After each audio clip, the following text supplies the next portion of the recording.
Well, ladies and gentlemen, welcome back to the channel. It's nice to see you all again. It is your host, JD. I hope you're all doing well and you've all had a great start to your week in this episode once again.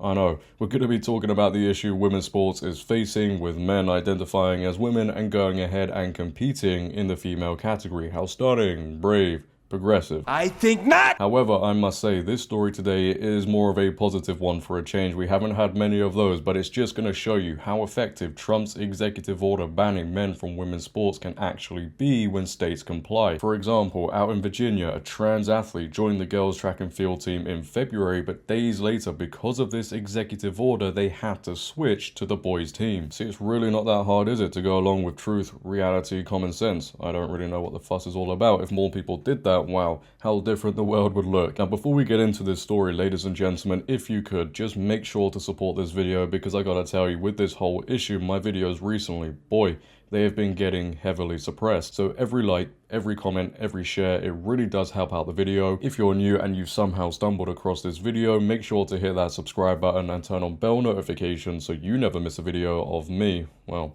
speaking about the madness going on in this world today, whilst losing brain cells talking about it, what more could you ask for?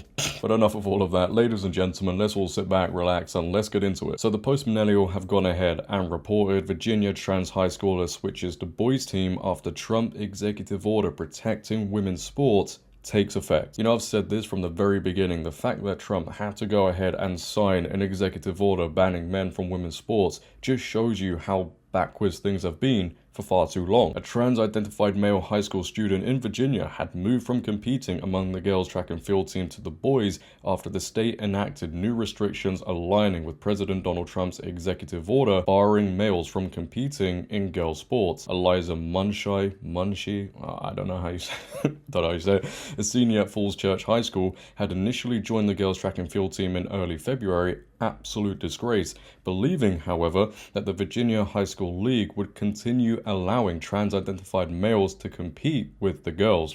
Yeah, what a big reality check there. However, the VHSL reversed course days later, citing the need to comply with President Trump's executive order issued in February to protect women's sports. You know what makes me laugh about all of this, and you've heard me say it so many times by now, I don't blame you if you think, wow, he's saying this again, but it's just the truth. The fact that these people in these high positions who allow these males to compete in girls' sports would go ahead and also say, oh yeah, we care about girls' safety, etc., etc. It's just insane, because they don't. It was all about inclusion and being stunning, brave, progressive. Virginia Governor Glenn Youngkin also pressed the league to adopt the new policy, warning that failure to comply could jeopardize federal education funding. Biological boys should not be competing against girls. This is just common sense. Oh no, you can't say that. That is so offensive. That's how woke liberals act. Get out of here, man. Youngkin posted that on X in February. The Virginia High School League must change course immediately, just like the NCAA. Virginia schools are at risk of losing millions of dollars in federal school funding if the VHSL doesn't comply with President Trump's executive order protecting girls' sports. You know, for these states out there who are refusing to comply with this order because they just want to put these woke agendas on the highest pedestal, you should not be doing that. You cannot do that with girls' sports because it is all about safety and fairness. And you are putting that at risk when you stand there and you go, oh yeah, we're going to allow males to compete because, again, it's all about inclusion. Left is right, up is down, and common sense with some of these people, it's hard to find. According to a report, however, by the Washington Post, the trans athlete was informed during the fourth practice about the new policy that determined trans-identified males may not participate on a girls' sports team other than cheerleading. What's a man doing on a girls' cheerleading team anyway? The updated VHSL rulebook now states that any school allowing an athlete who is officially declared ineligible to compete shall be automatically suspended from the league for a period of 1 calendar year. Because of this, the trans athlete informed the school about the decision to switch from the girls' team to the boys. I mean, it's really that simple, isn't it? If this trans athlete can go ahead and say, you know what, I'm going to compete on the boys' team, why can't the rest? They make such a fuss about it. Oh no, I'm not going to do this because I identify as a woman. You know, you are allowed to compete in sports. just the right category. We really felt like if we're going to be the governing body of the Virginia High School League, our policies need to be in compliance with the executive order, explained the VHSL executive director according to a report from them. Following the policy change, the trans athletes switched to the boys track and field team competing in discus throw. The Washington Post noted that at a March meet, the trans athletes throw was the shortest in the boys competition that day.